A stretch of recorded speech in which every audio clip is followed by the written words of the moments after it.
Hello everyone, welcome back to a new video. Today we are playing Schedule 1, and today I'm going to be showing you some tips and tricks inside Schedule 1. If you guys have any tips yourself, make sure to put it down in the comments below, and I'll make sure to pin it like every week or so. If you guys want to support me, just leave a like, subscribe, don't forget to share the video, check out the links in the below. But with that being said, let's just get straight on to the video. The first tip we are going to go over is you can grab the products and furniture before you leave the RV to complete the beginning tasks. Many people just skip the prologue, which demonstrates how the game works, and overlook that you can hold these items and can use these for your own advantage for the future of your gameplay. Tip number 2. SpeedGrow is a good item only for the beginning of the game. Even though it is a nice 50% boost to growing your crops, it sucks because it lowers the quality of the product, it is only fine for your first few orders though, or if you're just selling that certain product. I recommend just stop buying it after you move out the motel, because sooner or later you're going to be able to have more tents that really don't need speed growth, or scaffolding with LED glow lights, which states in the description that it's way better because it grows the product faster than it traditionally does with a grow tent. Recommending when you're buying seeds, I recommend at the start you want to pick up at least more than 3, due to the fact that you are just gonna be like, oh okay, I just need bare 1. No, more than 3 is actually the best, because you're gonna be able to place another grow tent. And only that, if you do want to place these early, then you probably want more seeds. Market pricing. All right, here's a tip about market pricing. You always want to calculate the suggested price of whatever the product could be. So say if it was sour diesel, green crack, granddaddy purple, or OG kush, you always want to multiply by 1.6. 1.6, I have learned, if you multiply like this one, 38 times 1.6, someone got shot, you get $60.08. What we're gonna price it at is $60. So if you want to sell anything here, basically just sell this and you should be fine. You should be fine. If you do want to play it safe where you think you will lose your customers, because if you do overprice, your customers will not call up and it means anything, then you want to lower the price by 1.4 instead, which for this one, since 38 is our suggested, we should only times this by 1.4, and this will bring us to $53. But I'm still gonna go for the $60, not because like the code is generous or anything, because even if you're starting the game, the code won't be generous. It's still gonna be the same code overall the whole game. But that's how much you want to sell it for. But the safer option is to times it by 1.4. Now we gotta wait for a messenger. Somebody out here. As you can see here, basically my thing was sold for 60. He wants 2. So if I sold 2, it would have been 120. Not really 150. And what I can always do is counter offer by 10. There we go. See? And always do a counter offer by 10, because if you do a counter offer by 10, even though they overpriced it, they will still accept it. So it's fine. 2. Now I made $40 more than I actually got. Here's the other tip that I have to tell you guys, is that you can pickpocket back your own product. The overall factor of this is that it saves money, it saves your supplies, and it also saves you time. So you don't need to make the product again, so you save time. You don't need to make the product, so you don't need to purchase anything. And why make more product if you could just pickpocket the same thing? No matter what, you're going to be able to try to pickpocket anyway. I'm not saying that you shouldn't just continue doing this and then never buy soil and water buckets and trimmers again, because you're no matter what going to need that.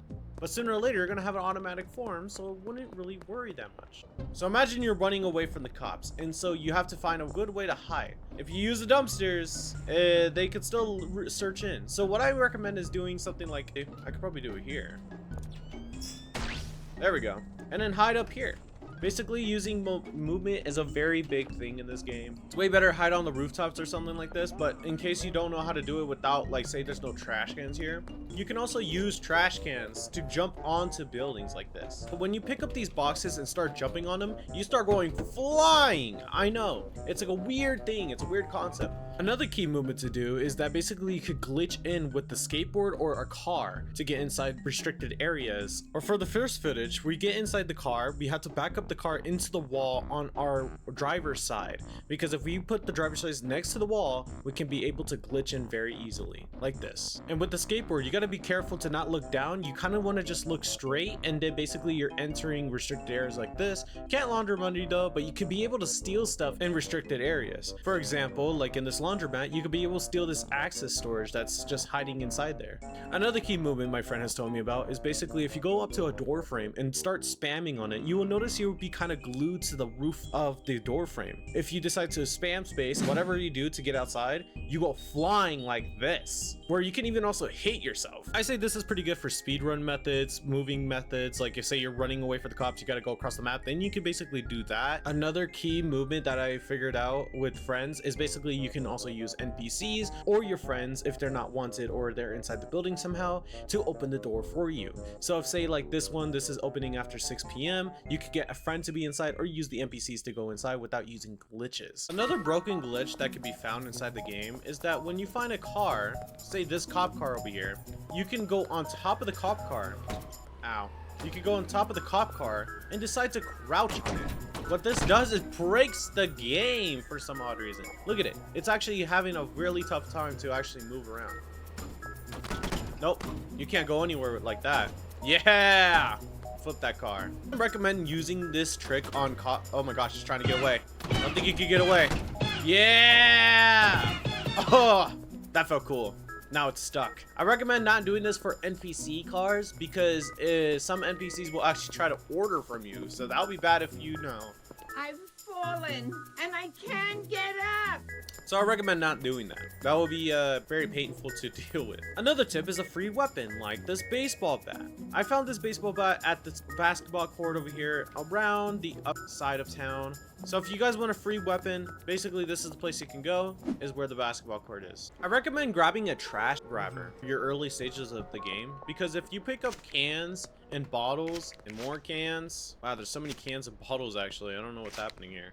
If you collect a lot of cans and bottles, basically you can open this cash for trash thing here. And what this does is give money. It gives you money for doing services. But if you see here, like plastic bottles is 2, metal cans is 2, and glass bottles is 3. So maybe on your way of like doing another delivery, you could collect all the cans and bottles and bring it here and then cash them out. If you're not feeling like walking around and also grabbing it along your deals, now say you're also throwing away stuff at your home, you could get a person to automatically farm it up and throw away all the trash that's being left over and flush it down the toilet. But here's a better way so you can earn money. Basically what you can do is pile everything up into one circle, and when you're done piling it up in one circle, you can put everything into one bag. If it's cans, bottles, anything, and then after that you want to make sure to throw it into trash for cash, and then basically you're going to earn a lot of good money. And if you don't think it's too efficient, then I recommend only one of your friends to do it, and if you think the automatic farm is better, I recommend that too. Another tip I see is that if you see begins in 1 hour, say like this deal for Austin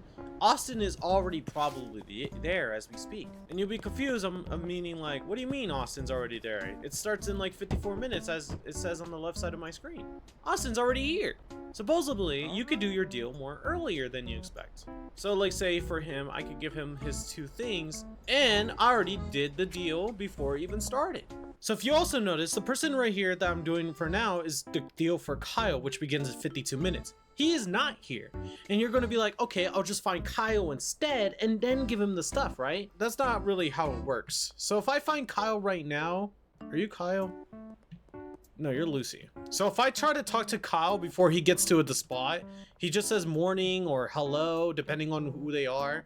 And so I can't really interact with him until he gets to the place. So you can't really do it when they're walking to the position that they are going to for your deal, but you can wait until they get there before the deal even starts. Did you know that also the car has its own inventory space? You'll be thinking that the trunk will basically be like, oh, okay, it has inventory space to hold things. That's not the case. If you go to the person you're going to give your products to, then basically what is going to happen is that if you park your car near them, you can open another slot that is called the trunk or vehicle. I don't remember, the footage will tell you, it's right there. But either way, it basically opens up more inventory, and basically you could sell people the product more faster and more efficiently, like if you were carrying an extra backpack. There are numerous dealers inside the game. There are, well, I guess Anyway, failed recording there.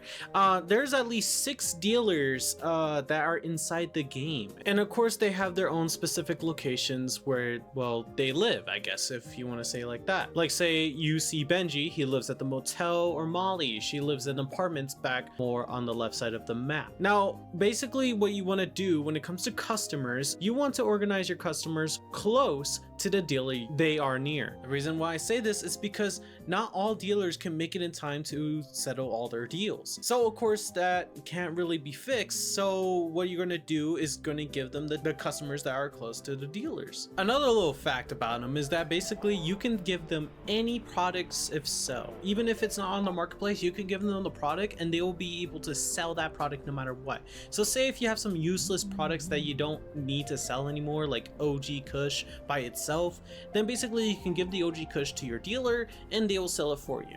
Now let's be real, you've been struggling with cops sometimes in the game, so I got some tips for you guys to deal with the cops. Now one of the ways you can handle it is aggressively. So say in case you have a bunch of M1 911s for some odd reason, or you strictly just have a weapon in general. What you could do is kill all the cops at night, and as you could tell from this footage that I'm showing you, there's no more cops spawning. Cops do not spawn anymore unless someone decides to call them in the game, like an NPC. And in a passive way, you can put a car in front of the police station. I didn't know that this trick kind of works, but I guess it really does. What it does is basically traps a bunch of cops in the doorway. Supposedly, I guess they can't go around that pillar there. I don't know what's going on with that. But if you want to take this passive way, it really does work because I got caught right after and all the cops still are there. I got caught by this one cop car right here, as we can see, but they just despawn and go right back to the station. So I guess it just traps all the cops no matter what. That's funny. Another small useful tip is when you grab that baseball bat I mentioned earlier and then basically go up to cook machines like this one, bam, you get quick money. You can also do it with ATMs, bam, and then you get basically a bunch more money, but I don't recommend doing it with the ATMs because you do lose your way to put money in and put money out, especially if you're going to places like Dan Hardware Store, well, and especially other places that you have to put money in and out. I don't know if they're really that useful, but I mean, if you just want a quick buck, I guess you could just go around the map and just bam, and then just grab the money. Oh, this one gave me a lot that time. And just move on with your day. Well, I hope you guys enjoyed this bit. Do you mind? Do you actually mind, sir? Oh wow, it seems like I actually found another tip to really use in this video. It's pretty funny. Don't worry about the nuts going behind me. It's just part of the effects I'm adding right now. Alright guys, with that being said though, I think I'm gonna leave the video here. That was all the tips and tricks I could find, or at least I could give. If you guys have any tips and tricks, leave it down in the comments below. I'll make sure to pin them every week if I could. Oh my gosh, it's getting worse by the minutes. Anyway, with that being said, I'll see you guys all later. Peace out. Alright, who wants to go? You wanna go? Who wants to go? That's it.